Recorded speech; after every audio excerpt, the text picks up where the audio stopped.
नितेश साहेब कार्यक्रम करून टाकला, आता पोलिसांना मागे लागलेत वाचवा. झाल्यानंतर फोन करा, विचारायला फोन करू नका.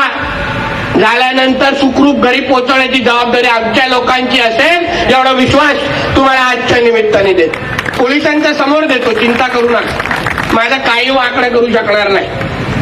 आपला बॉस बसलाय सागर बंगल्यावर, काही होत नाही आम्हा लोकांना. आम्ही असेच आहोत इकडे, असंच बोलतो. कारण का आम्ही हिंदू म्हणून हिंदूंच्या बरोबर उभं राहण्यासाठी आलोय, कोणाच्या उगाच वाकड्यात जाण्यासाठी आलेलो नाही. या जिहाद्यांना हे जे काही हिरवे वळवळत आहेत ना, त्यांना सांगतो जागेवरच राहा, जेवढे आहेत तेवढेच राहा. उगाच आमच्या अंगावर आलात ना, उरले सुरले पण कसे साफ करायचे ना, हे पण आमच्या धर्माने आम्हाला दाखवून दिलेलं आहे. हे पण धर्माने दाखवून दिलं.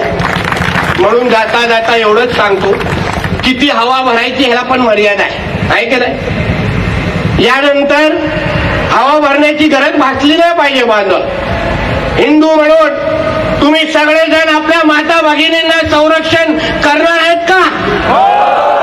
तुम्हाला यापुढे महेश दादा आणि नितेश राणेंची ते गरज भासणार का? यापुढे कुठलेही अतिक्रमण झालं तर आपला काय नारा असणार? त्यांच्या अली आणि आमचा त्यांचा अली. नवनवीन बातम्या पाहण्यासाठी SB न्यूज चॅनलला लाईक करा, शेअर करा, सबस्क्राईब करा.